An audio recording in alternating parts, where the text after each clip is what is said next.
আসসালামু আলাইকুম। Technique easy education থেকে স্বাগতম জানাচ্ছি আমি জুয়েল।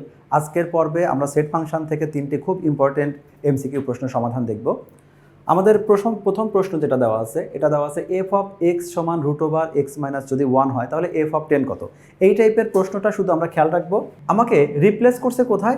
এই জায়গায় যেটা এক্স ছিল, এক্সকে রিপ্লেস করা হয়েছে 10 দিয়ে, অর্থাৎ আগে যেখানে এফ অফ এক্স ছিল এখন এফ অফ 10। তাহলে আমরা যেখানে যেখানে এক্স থাকে প্রত্যেক জায়গায় 10কে রিপ্লেস করে দিলে ম্যাথটা হয়ে যাবে। এখানে যদিও আমাদের এক্স মাত্র এক জায়গায় আছে, তাহলে এই ম্যাথে আমি যদি এফ অফ 10 লিখি, আমরা এইখানে যেটা এক্স আছে এক্সকে আমরা 10 দ্বারা রিপ্লেস করে দিব, অর্থাৎ এটা হবে রুট ওভার 10 মাইনাস 1, তাহলে আমাদের হবে রুট ওভার 9 ইকুয়াল আমাদের 3। এখানে 3 হবে। তবে অনেক সময় কনফিউজিং একটা জিনিস থাকে যে 3 হবে না -3 হবে না +-3 হবে।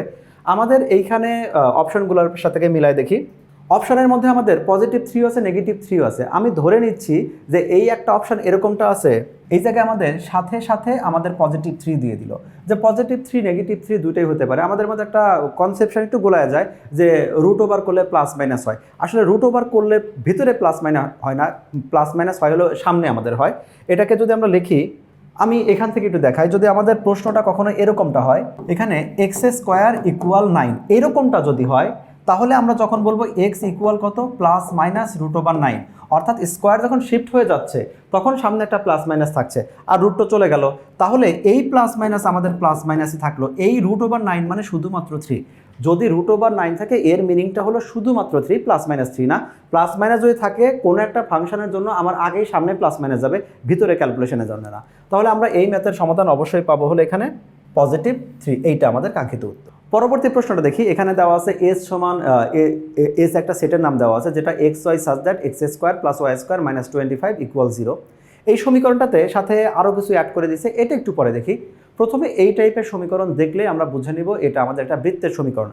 আমাদের বৃত্তের যে সমীকরণ আছে, যদিও বৃত্তের দুইটা আদর্শ সমীকরণ আছে, কিন্তু এসএসসি লেভেলে আমরা একটাই আদর্শ সমীকরণ শিখি। আর সেই সমীকরণটা হলো এইটাই আনাপ, তারপরে এটাকে একটু মডিফাই করে লেখা যায় কি, এক্স প্লাস এটা হলো এ হোল স্কোয়ার, আর এটা থাকবে হলো ওয়াই প্লাস এ এটা হলো whole square equal c square. যদি এইরকম কোনো ফরম্যাট ফলো করে তাহলে এই টাইপের যে আমাদের সমীকরণটা, এই সমীকরণ অবশ্যই একটা বৃত্তের সমীকরণ হবে। আমি অবশ্য একটু ইচ্ছা করেই ভুল লিখেছি, এই জায়গায় আসলে সূত্রে মাইনাস থাকে। এখন আমাদের যদি প্লাস থাকে তাহলে কি করব, মাইনাস চিন্তা করে মাইনাস ইন্টু মাইনাস করে, এই ক্ষেত্রে আমার সেন্টারটা হবে হলো মাইনাস এ কমা মাইনাস এ। আর আমাদের ব্যাসার্ধটা কত হবে, ব্যাসার্ধটা হবে হলো, এটা আমি সি স্কোয়ার না দিয়ে আর স্কোয়ার দিই, তাহলে ব্যাসার্ধকে যেটা আমরা আর ইকুয়াল আর ই লিখে দিলাম, মানে এই যে এই পাশে যেটা থাকবে সেটা হবে ব্যাসার্ধ।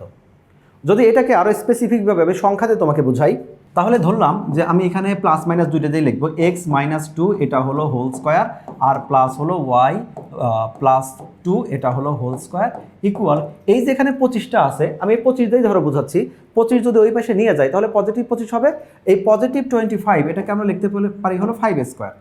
তাহলে এই যে সমীকরণ হচ্ছে, এই সমীকরণের আমাদের একটা অবশ্যই এটা বৃত্তের সমীকরণ, এইরকম চেহারা থাকলেই আমরা বুঝবো এটা বৃত্তের সমীকরণ, অর্থাৎ x plus minus something whole square y plus minus something whole square equal আমাদের সামথিং স্কোয়ার, মাঝখানে একটা প্লাস থাকবে। তাহলে এই বৃত্তটার কেন্দ্র হবে পজিটিভ 2 কমা নেগেটিভ 2। তাহলে মাইনাস হলে প্লাস দিচ্ছি, প্লাস হলে মাইনাস দিচ্ছি। অ্যাকচুয়াল সূত্রে আমাদের মাইনাস ছিল, সুতরাং মাইনাস থাকলে সেটা সূত্রে -2 থাকবে। এখানে মাইনাস বানানোর জন্য একটা আমরা -2 দিই। আমরা আরও সহজভাবে বলতে পারি যে মাইনাস থাকলে প্লাস, প্লাস থাকলে মাইনাস। এইটা হলো তার কেন্দ্র, আর এইটা হলো ব্যাসার্ধ, আর এটা সমান হবে 5। এইটা হলো বৃত্ত। তাহলে এখন আমরা যেটা দেখতে পাচ্ছি সেটা অবশ্যই বৃত্ত। পার্থক্য কি, এখানে সরাসরি এক্স স্কোয়ার দেওয়া আছে, তার মানে আমি বলতে পারি এটাকে 0।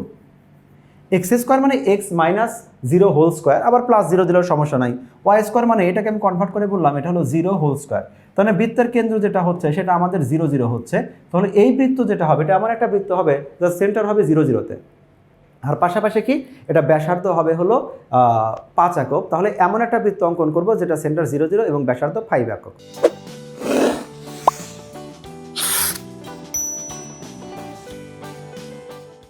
অর্থাৎ আমি যে বৃত্তটা এখন অঙ্কন করব সেই বৃত্তের কেন্দ্রটা হবে এইখানে। অর্থাৎ আমি যদি বৃত্তটা অঙ্কন করি, আমি গ্রাফ পেপারে যদি অঙ্কন করি, আমার বৃত্তের যে ইয়াটা থাকবে, সেন্টারটা থাকবে, সেটা ঠিক এক্সাক্ট এইখানে থাকবে।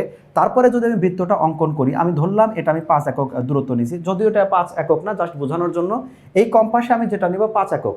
আর এখানে এমনটাও হতে পারে যে তুমি যদি একটা গ্রাফ পেপারে এই বৃত্তটা অঙ্কন করতে নাও, তাহলে 5 ঘর গিয়ে আমি জাস্ট একটা এরকম একটা বৃত্ত অঙ্কন করে দিলাম। তাহলে এইটা হলো জাস্ট আমাদের বৃত্তের সমীকরণ। কোন বৃত্তের সমীকরণ আসছে?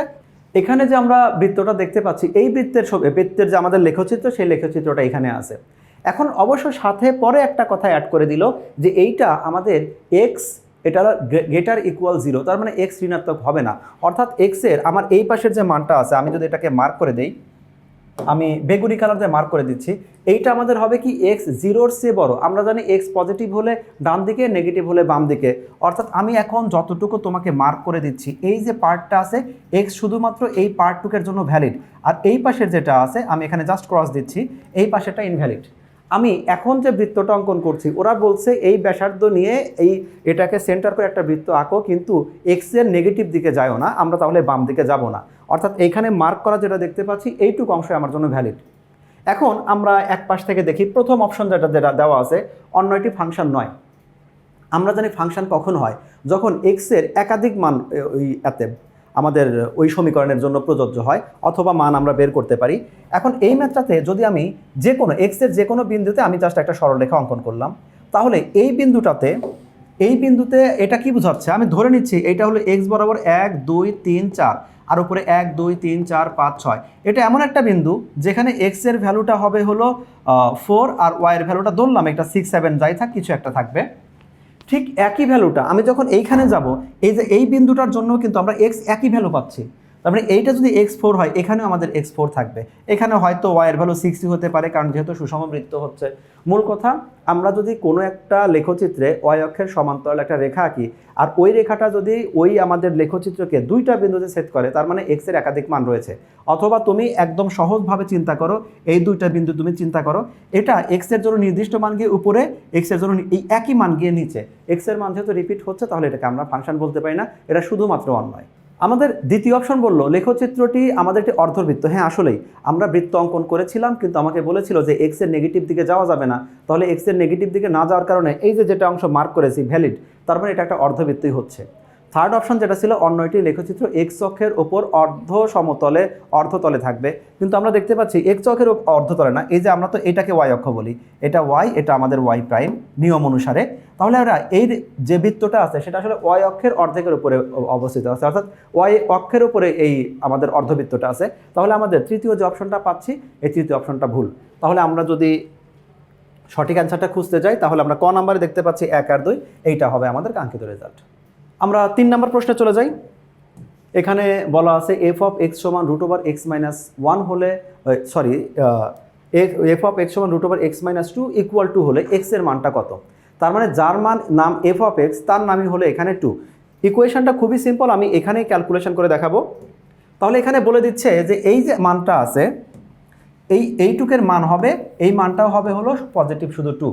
তাহলে আমি যদি এইভাবে উঠাই যে x-1 এটা হোল রুট ইকুয়াল এটা হলো 2, উভয় পক্ষ যদি আমি স্কোয়ার করি, আমি উভয় পক্ষকে স্কোয়ার করলাম, এখানে আমি স্কোয়ার করলাম, তাহলে লেফট সাইডে আমাদের রুটটা চলে যাচ্ছে।